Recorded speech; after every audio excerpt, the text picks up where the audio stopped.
ദേവി ഇത് ഞാനീ കാണിക്കുന്ന ആരും അനുകരിക്കാണ്ടിരിക്കുക. കുട്ടികളാണെങ്കിലും മുതിർന്നവരാണെങ്കിലും ആരാണെങ്കിലും വേറൊന്നുമല്ല, ഞാനിപ്പോൾ കാണിക്കുന്നത് എൻ്റെ ഒരു ഇഷ്ടമനുസരിച്ച്. എനിക്ക് കാലിൽ നഖം ഉള്ളതാണ് ഇഷ്ടം. എൻ്റെ നഖം ഈ കഴിഞ്ഞിടയ്ക്ക് ഞാനൊരു വീഡിയോയിൽ ഇട്ടിട്ടുണ്ടായിരുന്നല്ലോ, എൻ്റെ നഖം പോയായിരുന്നു. അപ്പോൾ ഒടിഞ്ഞു പോയായിരുന്നു, പകുതിക്ക് വെച്ച് തട്ടിയതാണ്. വർക്കൗട്ടിൻ്റെ ഇടയ്ക്ക് തട്ടി ഒടിഞ്ഞിട്ട് പിന്നെ ഈ കഴിഞ്ഞ ദിവസം പൊളിഞ്ഞ് ഫുള്ള് പോയി. അതുകൊണ്ടിട്ട് എനിക്ക് നഖമില്ലാണ്ട് കാല് കാണാണ്ട് ഭയങ്കര വൃത്തികേടും.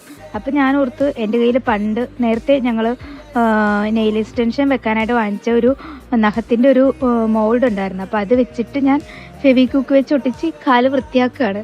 എനിക്ക് അതില്ലെങ്കിൽ പറ്റില്ല, ഒരു ഭംഗിയില്ലാത്ത പോലെ. അപ്പോൾ കാണാനായിട്ടൊരു ഭംഗി വേണമല്ലോ, അതിനുവേണ്ടി ഞാൻ കാണിച്ചതാണ്. ഞാനിതെൻ്റെ ഇഷ്ടമനുസരിച്ച് ചെയ്യുന്നതേ ഉള്ളൂ. നിങ്ങൾക്ക് ആർക്കെങ്കിലും ഇതേപോലെയുള്ള അനുഭവങ്ങൾ ഉണ്ടെങ്കിൽ പറയുക. ആരെങ്കിലും ഇതേപോലെ കാണിക്കുകയെന്നുണ്ടെങ്കിൽ സ്വന്തം റിസ്ക് കാണിക്കുക, എന്നെ പറയരുത്. നിങ്ങൾക്ക് എൻ്റെ ഈ കുരുത്തക്കേട് ഇഷ്ടപ്പെട്ടോ ഇല്ലേ എന്നുള്ളത് ഒന്ന് അറിയിക്കണം കേട്ടോ എല്ലാവരും, ഒരു മനസ്സുഖത്തിന് വേണ്ടിയിട്ടാണ്. അപ്പോൾ ഓക്കെ, അടുത്ത വീഡിയോയിൽ പിന്നെ കാണാം. അതുവരേക്കും ബൈ ബൈ.